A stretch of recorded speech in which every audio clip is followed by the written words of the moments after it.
We are live here and we are live there. Hello, hello, everybody. Welcome, welcome.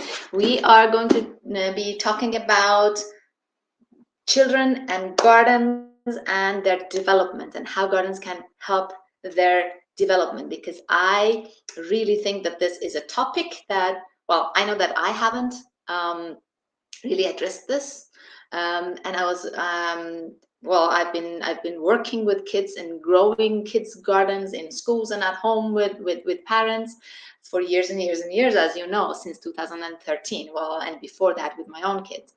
But I don't think I ever actually addressed how a garden is helpful in the development of our kids.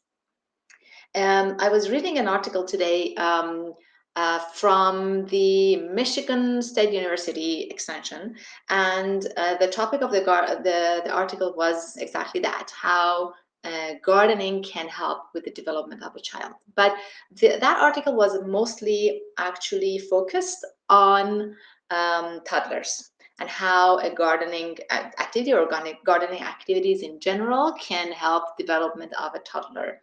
Um, and even though I totally agree with that, everything that they were saying in there, and it's backed by science, it comes from a university, that it comes from research and all that, and I agree with that.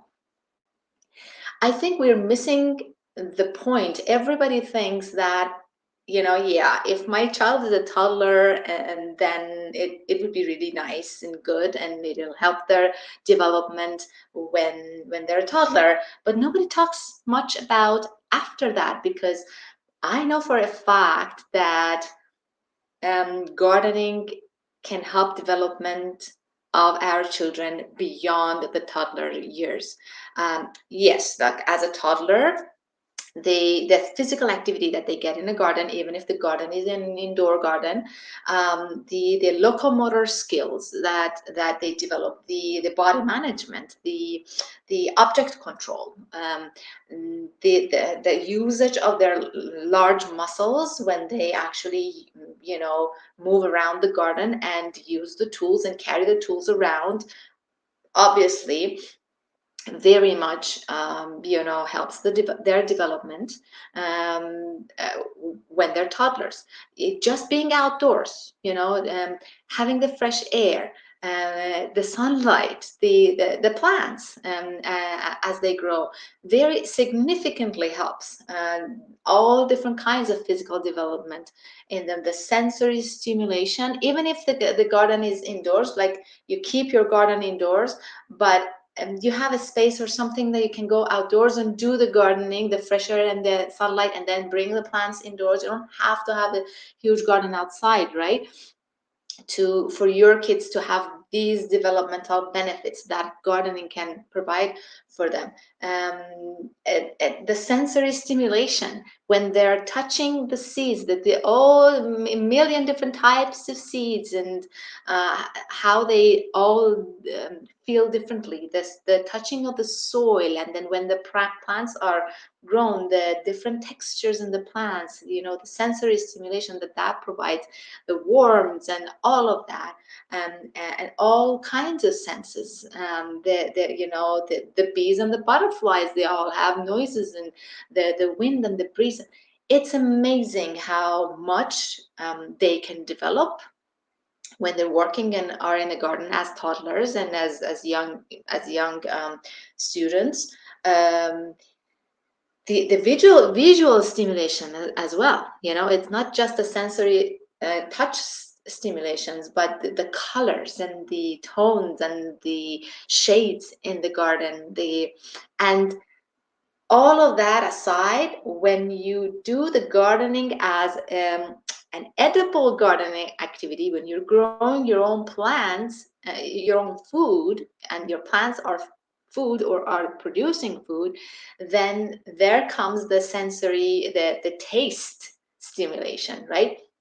And research shows that children who have been involved in growing the vegetables are much more likely to try it. They might not like it. Well, it does not say that it increases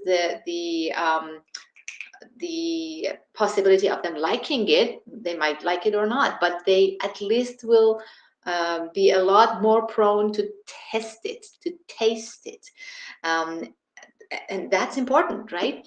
So and a lot of times they like what they taste. So if they don't try it, if it becomes difficult for parents to even get them to try the vegetables, then it would be difficult for parents to actually get them to eat the vegetables, right? Eating the vegetables and the food problems that our kids have and all that can be partly addressed or helped out by growing their own food. So not only gardening is really, really amazing, and it helps our the development of our kids in physical, and the sensory stimulations. But when it becomes edible gardening and it becomes growing food, it just becomes, the benefits become tenfold, right? Now, I also want to address the fact that it does not stop with being toddlers, because as I just mentioned, and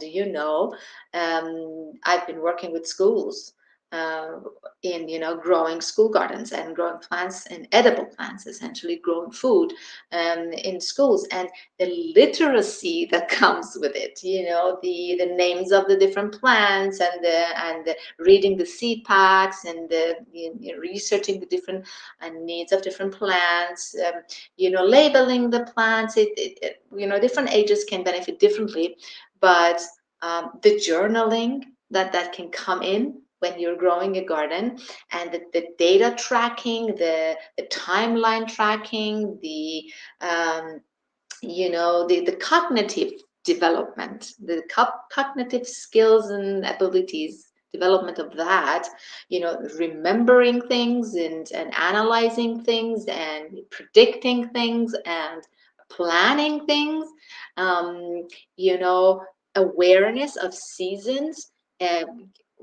It's very authentic type of learning. It's experiential, authentic, very well connected to the source of learning. When it comes to science, science of plants and plant parts, and soil and water and sunlight and seasons, and all the different things, scientific things that we want our kids to learn. If they're learning it just from books and things like that, it's good, but the learning is a lot deeper when it's an authentic hands-on activity that teaches them those things. The thinking through the different processes that they have to do, the predicting and the planning of, okay, so what have we done in our garden so far, and what are we going to do, what are we going to need to do later, and all of that, and relationship of all of that with the season. So long story short, I think the benefits of gardening, especially edible gardening, and its contribution to the development of our kids is way beyond the toddler's years.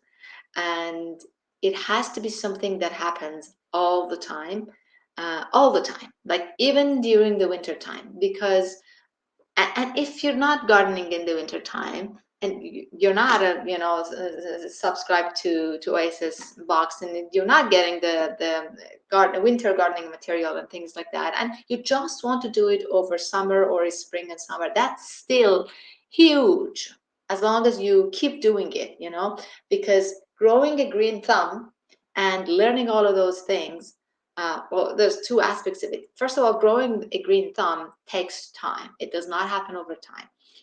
And if you're not growing in the winter, that's okay, but you have to, keep doing it year after year after year. As your children grow, their developmental needs also grow or change, for sure. And there is a lot more or different things that they can develop in a garden, and the skills that they can develop in the garden. So it has to happen all the time, and it can happen all the time. And if you're a homeschooler or a non-schooler, it is significant the amount of things in science and literacy and social studies and a lot of different things that you can actually teach your children without having to worry too much about the material, in terms of where am I going to get the lesson plans, and where am I going to get the worksheets and this and that. You can actually create them while you're doing gardening. It's very experiential, and you have a lot more control over it, and the amount of things that your kids can learn will astonish you. It's really amazing, and it makes teaching them very, very easy. Makes teaching them a lot easier than you think. And a lot of the gardening can happen in spring, the majority of it, and a lot of it can happen in fall. So the summer, which we all want to take a break from learning or official learning, and that's totally okay, is not really the growing time. The growing actually happens in spring, and the harvesting and all of that, and even more growing happens in fall. So summer, we can still, have fun and not, use the garden in terms of the sensory capabilities that it can bring our kids, and the joy and the fun, playing with water and things like that, and observing the different, creatures that our amazing gardens attract. So I can talk about this for years and years and years, but and the time spent together, like, put all of that aside, the quality time, right? The quality time that is so much talked about, that kids require quality time with their parents and their families.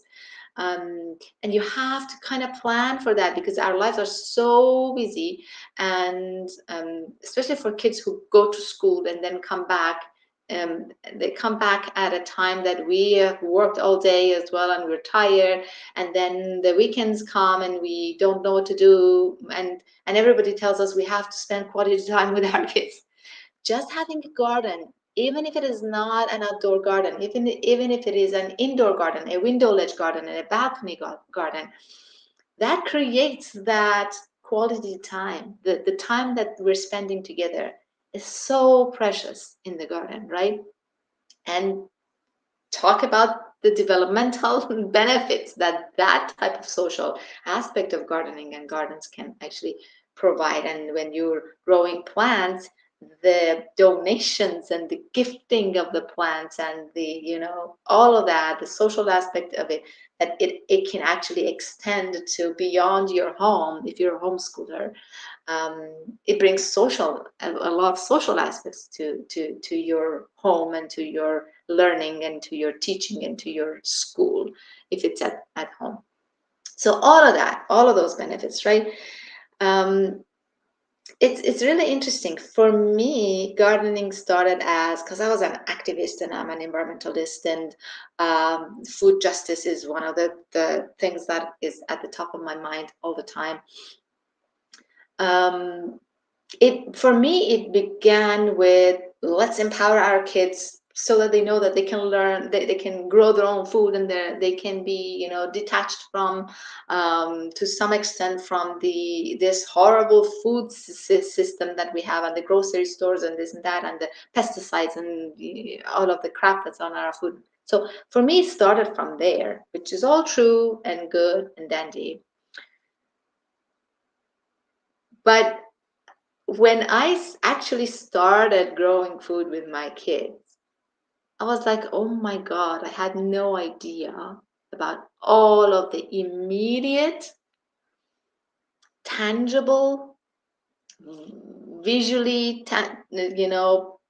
understandable and seeable, if that's even a word, that I can see the benefits, that I can see my child is gaining from this activity right now, this very moment. And I am gaining from it by the time that I'm spending with her, and all of that. Yes, we want to empower our kids, and that's a side effect of gardening, and constantly gardening with our kids. But the immediate benefits, developmental benefits, and emotional and social benefits that our kids gain from growing the garden is significant. And it blew my mind, and it kept blowing my mind as my kids grew and their developmental needs changed, and I could see how much the garden can actually contribute to that and make my life easier.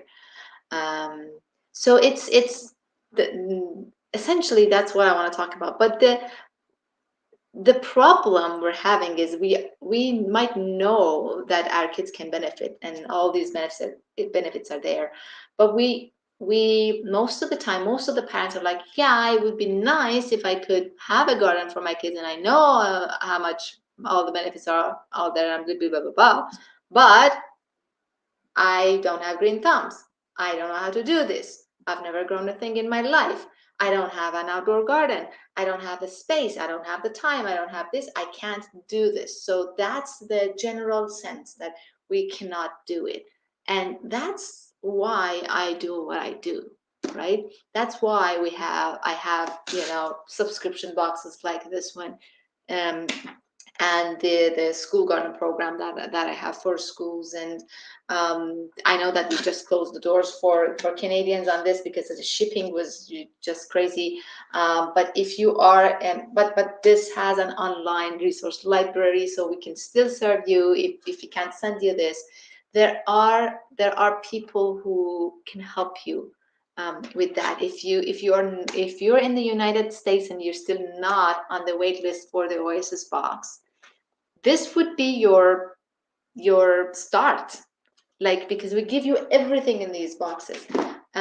I my passion in life is to help you bring all these different benefits that a garden and gardening and edible gardening and growing food with your kids can bring to your kids, help you have a better homeschool or unschooling environment, or if your kids are day school kids, bring that extra learning that they're not getting at school. Most schools don't cover any of this, and if they're teaching them science and all that, they teach them through not that much of an experiential learning type of thing. So you can bring this to your kids. So my passion is to help you do that, and I have done this for years and years and years, and my programs are very, very helpful.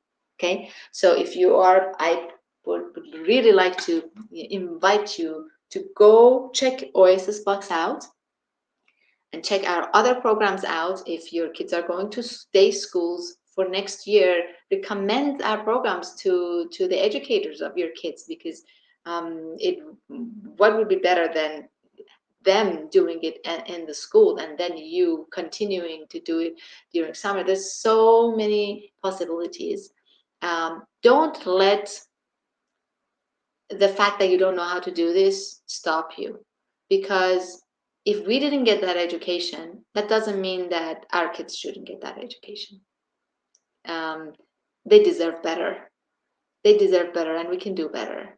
So go ahead and join us. Go get on our newsletters. Go get on the waitlist for Oasis Box. Go find out more about what we have to offer, and let's together bring this amazing, authentic, grounding, educational tool, learning tool, um, that's also really enjoyable and brings family time and all that to our kids and to our families. That's what I hope for everybody, and that's my mission in life, to bring a garden to every child, either if it's in their school or at home, because they deserve it. We all deserve it. Yeah, that's it for me today. I hope that you enjoyed this discussion. If you want to join in the discussion, wherever you're watching this from, put it down. Put it in the comments, and I'll be there and joining the discussion. And I hope that I can serve you and your family, growing amazing gardens with your kids, at home or at school. Talk to you next week. Bye bye.